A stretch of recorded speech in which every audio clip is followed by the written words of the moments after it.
Back now, a Durban-based non-profit organization, Silicon Durbs, is helping aspiring tech entrepreneurs team about building startups. Now, under the campaign, they've given opportunities to, of course, set up tech startups to solve real-world challenges in just 5 days. It's part of a move to give opportunities to aspiring tech entrepreneurs.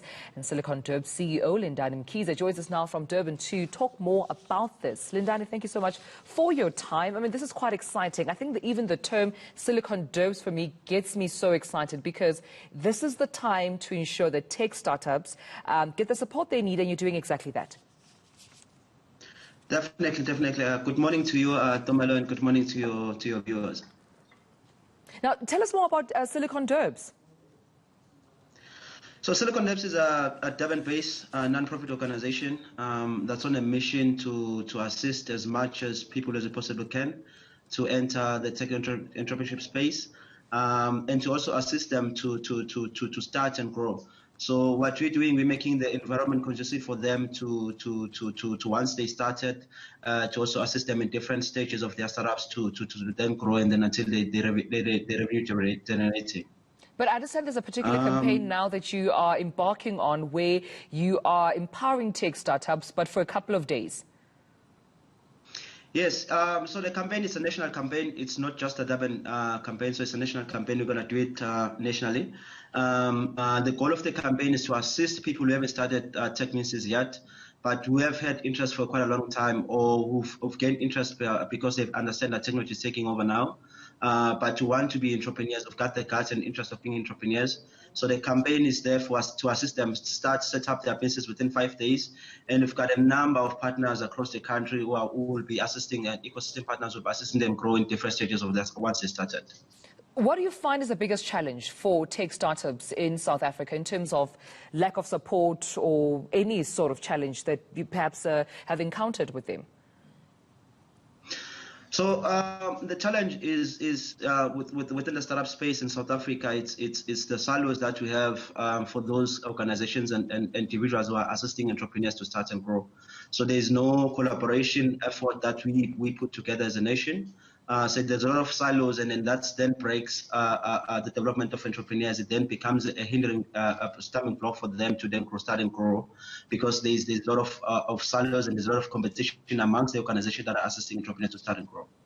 So for those who are then encountering those challenges and want to be assisted, or at least to be part of this particular campaign, how can they get a hold of you? Is there a process whereby they have to follow to qualify for this particular campaign? So if you're an entrepreneur and you're interested in being part of the campaign in your city, because we're going to go in different cities, but there are cities that we're going to go to on our website. So you have to log on to www.1000techstartups.co.za. And then under cities, you then check your city and then register for your city's bootcamp that's going to come into your city, and the date and the city that's going to there on our website. Right, because you did say it is a national campaign. It's not only based in Durban. So everyone around the country who has a tech company and is a startup has to make sure that they jump on this opportunity. You spoke about stakeholders and partnerships a bit earlier on, Lindani. Who are some of your partners in this? So the partners that we have already on board are AWS, media partners, IOL, eNCA, Department of Culture, Department of eNCA, Moses Kotane Institute, the Togini Municipality.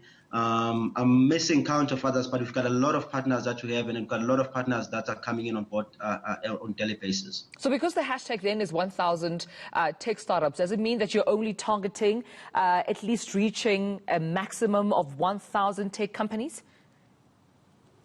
Yeah, we know that 1,000 is a reachable number in 12 months. So we wanted a reachable number. We didn't want to be too aspiring and then reach for 10,000 or 20,000. But 1,000 is a reachable number. And when you split that number to different cities, you're then looking at getting like 50 to 100 per city, which then makes up that 1,000 we're looking for. Right. So obviously applications have been coming in right now at the moment. How many have you received so far? We have more than 200, mostly they're in KZN and Joburg and Pretoria.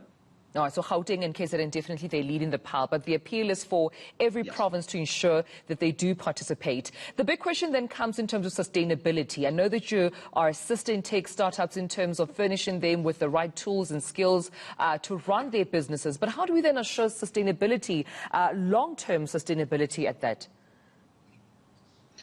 So the kind of partnerships that we're making with the ecosystem partners, they're there to make sure that we're solving that issue, we're solving that problem. Your partners like your seeders who've come on board to assist with incubation, and kind of a lot of partners who've come to assist with mentorship, and other partners are coming with access to market, and other partners are coming with access to investment. So there are a lot of partnerships that we're making in place, so to make sure that once you start within the 5 days, you set for success. All right, Lindani Mkhize, thank you so much for chatting to us this very morning. Lindani Mkhize, they're coming from Silicon Durbs. They're starting a campaign. It's called #1000 Tech Startups. It's a nationwide campaign. Make sure that you are a part of it if you're a tech company in need of assistance. But still